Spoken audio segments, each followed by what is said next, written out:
The Xenoblade Chronicles series has meant more to me than pretty much any other video game franchise I have ever played. These games' narratives, their stories, their characters, the plot twists, the turns, every single lovable, no pun, every single character that you encounter. I adore these games, and every bit of them means the world to me. And with the Nintendo Switch 2, I am more excited than ever to see what Monolith Soft Studios have up their sleeves. What are they going to do? What does the future of this franchise look like? Especially after Xenoblade Chronicles 3, having pretty much wrapped up the story of both 1 and 2, bringing it all to a big conclusion. Xenoblade Chronicles X, released earlier this year, feels like a lifetime ago, but in 2025, we have technically received a Xenoblade Chronicles game. It was a definitive edition of that Wii U installment, and that game was very good. I never got to the credits of that game. I got through maybe halfway through 3/4 of that game, and then I just dropped it because it wasn't my thing. I wasn't a huge fan of the story. It didn't hook me like the other Xenoblade Chronicle games had, but I still appreciate it for what it is, and I'm sure at one point, one day, I will go back to finish that game. But this video will be focusing much more on the 3 games, the numbered games in the series: Xenoblade Chronicles Definitive Edition, Xenoblade Chronicles 2, and Xenoblade Chronicles 3, as well as what a potential sequel or new game from the studio could potentially look like. What does the Nintendo Switch 2 hold in store for Xenoblade Chronicles? Well, let's start with the first game, right? Xenoblade Chronicles Definitive Edition makes it very hard on me personally to say what I think is going to happen. The game initially released on the Wii, then got a port to the 3DS, and then we saw a Definitive Edition, a remaster, remake, whatever you want to call it, on the Nintendo Switch back in 2020. This is the game I feel most people point to as their favorite in the series, and the game that truly hooked them on Xenoblade Chronicles and the storylines and the depth of this franchise. The gameplay is phenomenal. The open environments are revolutionary for their time period. This is a passion project funded by Nintendo to allow people's vision to be fully utilized and seen through the lens of the developers in the exact way that they intended it to be. Made even more real on the Nintendo Switch in this definitive edition. I think this game is a prime example for which games of the series are going to get either free updates, Switch 2 editions, or just flat out a remake. I think the first game is primed for a graphical update, a free Nintendo Switch 2 upgrade, where this goes to 60 FPS and goes up to at least a 1080p resolution. Now, I think this game can reach 4K. I think Monolith Soft Studios have already proven to us that they can break graphical barriers with Nintendo hardware. They can push it to its absolute limit and make amazing experiences. And this game will be even better on the Nintendo Switch 2 with this upgrade. I think this game is primed for an upgrade rather than a Switch 2 edition and rather than a remake because, well, one, it kind of already got its remake, didn't it, on the Switch 1? It got a big graphical update, which I loved, right? The art style looks better than ever. Even back on the Wii days, people say that's nostalgia for them, but I look back and I see the difference and I say, wow, that looked rough and this looks amazing. The expressions are better than they were on the Wii for sure. But this game could genuinely benefit from another graphical update on the Nintendo Switch 2 and just give more audiences a reason to go out and buy this game, this franchise, and invest in everything Xenoblade. Because with this first game specifically, it has been re-released the most times of any game in this franchise, and of course, it's the first one, so it makes sense, right? It came out on the Wii, then it was put on the 3DS, and then it was put on the Nintendo Switch, and now if we were to see a graphical update, that could technically count as another update to this game, but I really do think it is a pattern, a trend, whatever you want to call it, for Monolith Soft to be able to give us a new experience with old games. All of these games need to be put on new hardware so people can experience it in the best way possible, and Monolith Soft knows that. They know the more you are able to put something on an accessible new console that people are excited for, that people are going to go out there and buy these games for, that's the second that you get a new fan base and new audiences are able to experience your game because you went out of your way to make it better for them, for that console. This game is huge, and yet they were able to put it on the 3DS. Not only are they wizards, but they are very caring about how they deal with this franchise. They care so much about people being able to experience it and everything it will provide you, because Xenoblade is unlike any series I have ever played before, and they truly do care about getting all of these games on all platforms for people to try and just give it a chance, because that is something that more people need to do with this franchise, is just give it a chance. Xenoblade Chronicles, my prediction for this game is that it gets a graphical update from the Switch 1 Definitive Edition, updated for the 4th time, and looking better than ever on the Nintendo Switch 2. Hopefully a bunch of cool advertising to go along with it, and to try to get people into this franchise, because there is no better game to start with than Xenoblade Chronicles Definitive Edition, Nintendo Switch 2 upgraded. Now moving on to Xenoblade Chronicles 2. I think you already know what I'm going to say about this game. This game desperately, amongst all 3 games, needs a Nintendo Switch 2 edition. Listen, I love this game, okay? A lot of people do not. This game is most controversial for all of its weird art style choices, the weirdness of the characters at the early parts of the chapter, and just the slowness that this game starts off with. The combat system leaves a little bit to be desired if you don't know exactly what to do, and I think there is a lot of quality of life features that this game needs added. Because although it is the most controversial game in the series, it was the game that brought the series back from the dead. This game, after all, did get a big portion of the time in the Nintendo Switch presentation back in 2017, Xenoblade Chronicles 2. It had a whole trailer dedicated directly for it, and a lot of people didn't even know what Xenoblade Chronicles was. But it was back, and it was on the most hyped console of all time. People were so excited to play games on this console in the first year of it, and they just couldn't get enough. And so Xenoblade Chronicles 2 released in December of that year, and people went out for the holiday season, and they bought it. They might not have known what Xenoblade Chronicles 1 was, but they bought this game, and it showed up in those sales numbers. Even though people love 1 and love 3, and 2 is the most controversial by far, 2 sold 2.7 million units, which is the most of any Xenoblade Chronicles game ever. Like it or not, this is the pinnacle of the series in terms of sales, and I bought it just like everybody else and got hooked in the story and the characters. I loved this game. Back in 2017, I adored Xenoblade Chronicles 2 and its storyline. If you were able to get past that dredge of a start, that awful start that it really put its worst foot forward, you were able to experience a game and a story that would leave nothing less than the biggest mark on your heart. And perhaps even a hole there, because sometimes it is hard to let a game go when you finish it. And that was something for me, right? Xenoblade Chronicles 2, of the 3 games, I wanted to continue to play 2. The second I rolled credits, I wanted to replay the entire game again, and I had to fight off that desire to continuously play it, because I was going through all of the games back to back to back after Xenoblade Chronicles 3 was announced, and by golly, was playing the second game hard. It was so hard for me to play it and then put it down. I just wanted to keep playing it forever. And to be honest, all the Xenoblade games do that to me, but the second one always hits even harder, and this game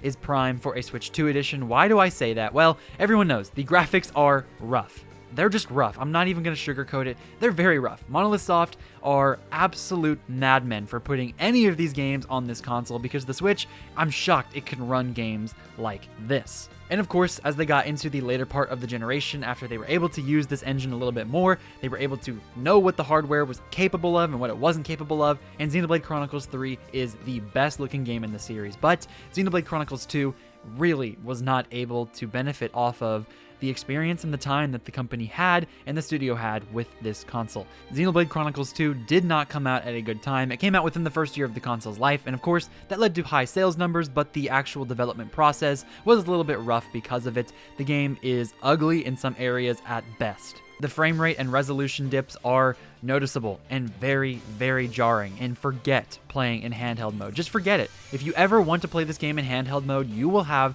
a horrible, jaggy mess of a time looking at this screen. It is ugly. It is very ugly. And yes, there are some parts that the art style really takes over, because the art style is gorgeous.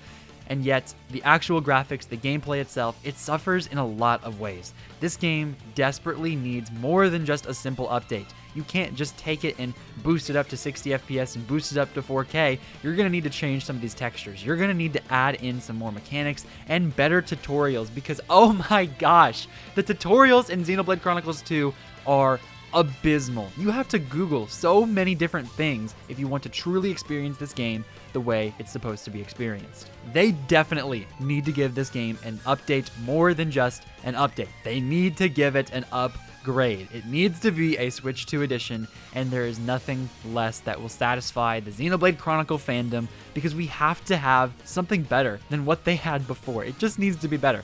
And even though this is by far the most controversial Xenoblade game, it is also the most emotional Xenoblade game, because I feel as though from all 3 of the games, people love this game the most. I hear more people talking about their deep love for this game more than the other 3, and I also hear more about the deep hatred for this game than the other 3, but it's just an emotional game. It makes you feel, and it can make me feel a lot better if it looked a lot better, ran a lot better, played a lot better, and a lot of these features were put in the forefront, because this game has amazing combat systems. It has amazing systems altogether. Like, they were really thinking correctly in how this game was going to play and how they wanted the players to be able to interact with these systems. What they really failed at was explaining to us how in the world we were even supposed to do that in the first place. And also, we gotta talk about the gacha mechanic. If you're watching this, you're probably a Xenoblade fan, but if you're not, let me quickly explain. In this game, there are blades and drivers. The drivers are the attackers, and the blades are what feed them power. That is not entirely logically consistent within this game, but I am just really trying to dumb it down for people who may not fully understand what it means. But essentially, you get different blades throughout this game, and you can switch back and forth between blades. The biggest ones are Pyra and Mithra that you are able to switch through, and of course they're the main characters in this game alongside Rex, and you're able to play with them most of the time, but also you have these other blades that you can switch between, and the way to get these blades is through a randomized gacha system. You go get a core, and then you just hope that it gets exactly what you want. It's like a loot box, basically. It is a loot box for blades, except you don't have to pay. Like loot boxes, you think, okay, microtransactions. There are no microtransactions in this game. This is Nintendo we're talking about. They are better. No, just kidding. But Xenoblade Chronicles 2 has this horrible system in which if you want to get good blades, you just gotta hope and pray. And that's horrible. I think that is awful in games like this. It should be skill-based. It should be something to do with your materials. There should be some better way for this to work. And I understand, right? The cores are what give you your blades. And if you're a driver, you touch the core and it resonates with you. And if you are worthy of having a blade, it will give you a blade specific to you. But Rex has the ability to have multiple blades. So I understand they're trying to say, okay, within the game's logic, it makes sense for him to be able to pick any sort of core and get any random blade. That does make sense, but I can just envision a much better system in which he touches the core, and on the side, you are able to get like 3 or 4 or 5 even blades that you can choose from, or you can just slide through every single blade and be able to pick one. I know some of them are OP, especially for the early game, so there's got to be a better way to do it, but there is a better way to do it than just randomly hoping. Lock the blades behind a level system and then have it to where however many levels you have, you're able to get the blades within that certain amount of levels. So if you have 10, if your level is 10, right, you have access to every single blade that is level 10 worthy or below, any of them. So then you can go through, and on the side of the screen you can slide through and pick which blade you want to get, and you can buy it. And I understand they might not want us to buy it or use materials to exchange for it, because that's not how the system works in the real world. I understand within this game that's not how it works, but anything is better than this gacha mechanic, and there are so many little things like that that could make this game 10 times better and much easier for people to play. People like beat-em-ups have really clowned on this game. People like Video Game Donkey because of that early, slow start and some of the weirdness that this game offers, and just the mechanics not being fully refined. And I think a Switch 2 edition would change the minds of those people and just be able to boost the reputation of this game and of this series, because Xenoblade Chronicles 2, to this day, continues to get hate. And also, I think it is prime for a Switch 2 edition just because Pyra and Mithra were in Smash. And yes, Sakurai is not in control of all these other parts of Nintendo, but I do think if they really wanted to capitalize on the hype that Pyra and Mithra had in Smash, they could really advertise this game in a much better way. This graphics could look a lot better. It could be somewhat of a remake, right? They could really overhaul the entire game and try to resell it and revamp it and make people excited for it, sell it for $70 and say, hey, we fixed this game, and now you Smash players who loved Pyra and Mithra because they were a top-tier character, you can now come and experience this game for yourself. This is where they came from, and this is why you should play it now on the Switch 2. I feel most confident that this game will get a Switch 2 edition, but my plan is a little bit more intricate than that, and you will have to see why as I quickly go over Xenoblade Chronicles 3. Xenoblade Chronicles 3 is the easiest of the bunch to go over because it is the most recent entry in the series and is already phenomenal in every aspect. There isn't a lot that needs to be changed. The quality of life features are already pretty dang good. The tutorials are great. The art style is phenomenal. The frame rate is steady and the resolution is great. This game is perfect in just about every way, and it's one of my favorites of all time.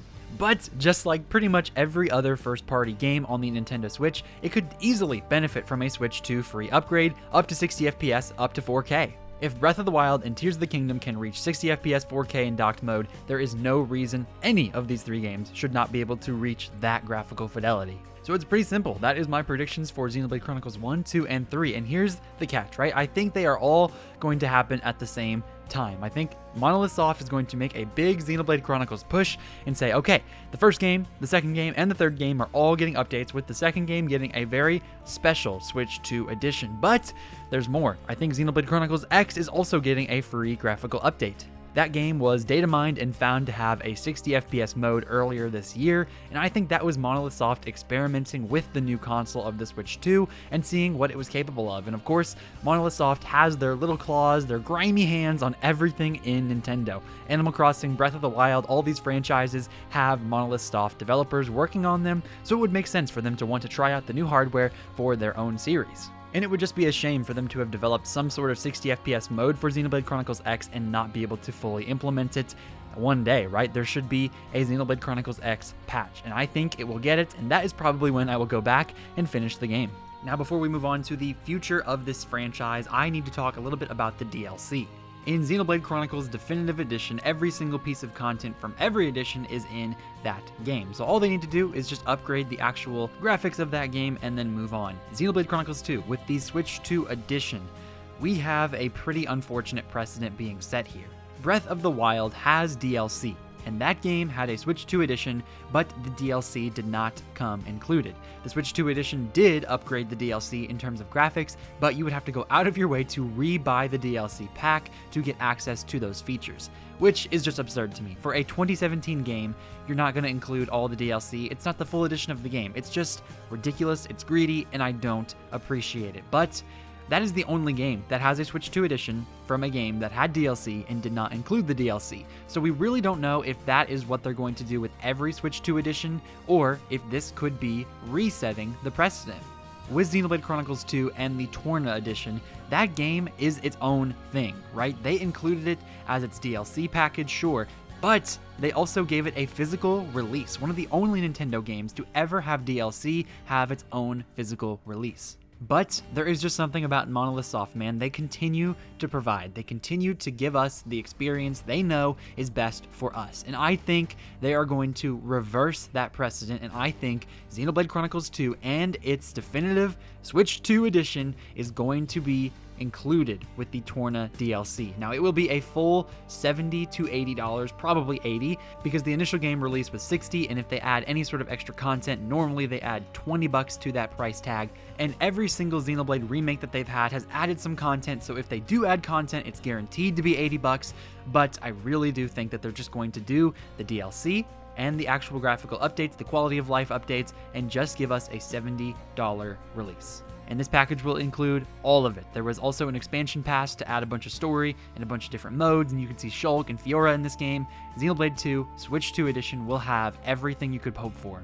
And then alongside all of that, DLC for Xenoblade Chronicles 3 will also not be included. The Xenoblade Chronicles 2 is a Switch 2 edition, so they will include it into one big package, but since the Xenoblade 3 game is more recent and it's only getting a graphical update, the DLC will still have to be paid. If you are getting the Switch 2 and you want Xenoblade 3 and you want all of the content for that game and future redeemed DLC, you're gonna have to go out of your way to buy all of it for full price. And to be honest, because it's not a Switch 2 edition, that doesn't bug me too much, right? You just buy the game, have a free update, and then you get the DLC if you decide you want to play that.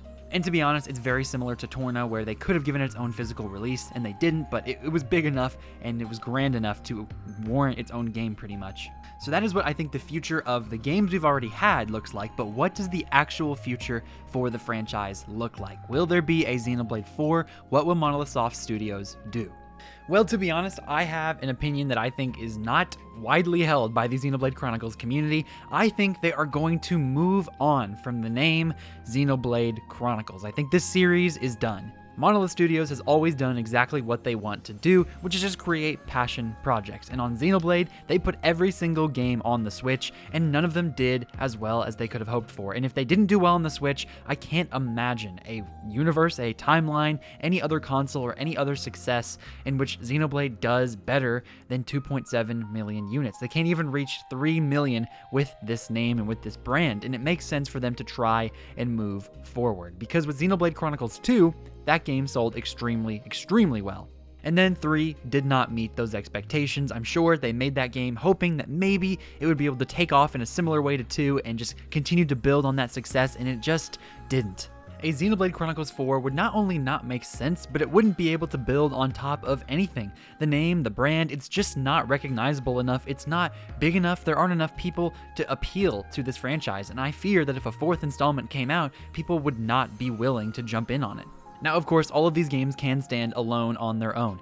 Persona is a good example as to how maybe if you continue with the series forever and ever with just new games, new installments every time, with the same kind of formula, you can get away with it. But I just don't think that this series is going to do it, particularly because Xenoblade Chronicles 3 ended the storyline. It ended the storyline, and it really ended it perfectly, to be honest, with that Future Redeemed DLC and with the actual core game itself. I just don't see why they would want to take this world and these characters anywhere else. It's just concluded. As much as I would love to see more content, I doubt that we will see that. So Xenoblade Chronicles 4 is not something I think we will see. I heard rumors back in this year that they were potentially going to make some sort of Xenoblade Chronicles X sequel, which I would really not like. Like, that game is fun, it has its own style, but it's just not my style. I would definitely love to replay X again, finish that game. It's a good game, I don't mind it, but I vastly prefer the formula 1 through 3 did over X. And with this console, with that studio, with those people, I want them to make something new. I want them to go out of their way to make something as creative, as innovative, as narrative heavy driven, or gameplay heavy driven as they want. I want them to go wild. Whether that is in the form of Xenoblade 4 or a Xenoblade X2 or just a brand new IP or a brand new anything. I just want them to do what they want to do, and I don't think Xenoblade 4 is it. And I would be happy to see a Xenoblade 4, but I just think that the sales numbers don't represent that. I think that they want to do something that is actually going to be pretty profitable for them and something that they can show Nintendo and say, hey, we did this. It outsold Metroid. Like, can we at least hit that 3 million mark? Can we hit that 5 million mark to just establish something? And to kind of circle back around here to Persona, Persona 5 is easily the most popular game of the series, and it's the 5th installment, right? But that game is different than these. Sure, every game is a little bit different and the gameplay is switched up a bit, but all of it kind of goes back to that same formula. 3, 4, and 5 are pretty similar in how they operate. You're a student, you're going to school, and then you're balancing your life versus your hidden life, what is going on with the Persona side of things, the Persona world versus just the actual human beings and the relationships you build with them. They have a core formula that they can continue to go back to and evolve and change and just adapt towards modern hardware and modern mechanics. But with Xenoblade, their big thing is just combat, or maybe the big narrative, or just the open scale of these worlds. Like, they all have similar themes, but none of them really pull from the same kind of identity. They have big worlds, you have big parties, and then you're traveling through it together, following a huge linear narrative. But all of it does stand on its own, right? Because Persona 3, 4, and 5 do, and 1, 2, and 3 do, but you can really appreciate 1, 2, and 3 more by playing all of them in a row and understanding that story. They are playable alone, but they're not completely removed from the larger Xenoblade universe, whereas in Persona, a lot of the Personas are reused to where it's like, oh, I remember him from 3, I remember him from 4, but all of the stories are uniquely their own. They play like their own, and they are their own. With Xenoblade 1, 2, and 3, it's better if you play them in a row, and it simply makes no sense to continue that formula, because the formula is continuing that storyline and continuing with grand stories of their own, but also overall connecting together. And that was wrapped up with 3. So if you did a 4th, it would have to reboot the franchise and start over. And if you're going to do that, if you're going to reboot and you're going to do different characters, have a whole different narrative, have a whole different world, build from the ground up, why not just start new? Why not just give yourself a chance with a brand new title, a brand new brand to give people reason to jump in? Xenoblade will always be a cult classic, but it's not going anywhere.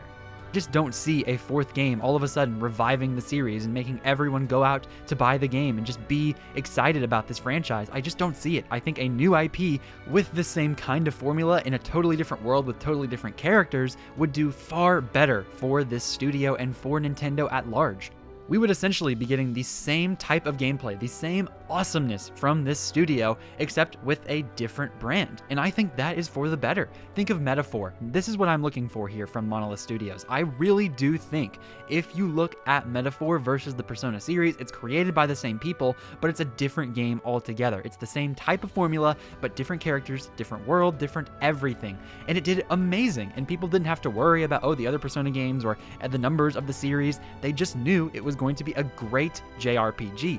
And I think that is what Monolith Soft Studios is going to do next. That is what the Switch 2 has for the future. Some brand new IP directly from them. And it's going to be similar to the Xenoblade series without being exactly the Xenoblade series. And I think with all of these Switch 2 updates that I predicted at the beginning of this video for those 3 games and for Xenoblade X, I think that's going to be the end of that series unless one day they decide to make a remake for it and then interest comes up and they decide to continue on. But I just think that's where we're going to have to sit for now, and I think that is the best thing that they can do moving forward. So it's kind of awkward for me to make a video talking about how much I love the series, what I think is coming next, and then say it's over, right? I'm pretty much saying Xenoblade is over. And I don't know how to feel about that because yes, we would technically under this new world be getting brand new games of the same caliber, and yet the name is gone, right? Xenoblade, the actual name of the franchise, the brand, the IP that we've come to love so much, it's gonna be gone. But if these games, this franchise has taught me anything, standing still, hoping, being stagnant, waiting, it doesn't do much. You have to move forward. You have to be able to take that step and accept real change to get where you want to be. And I think I'll let Noah end this video for me. Roads stretch out before us.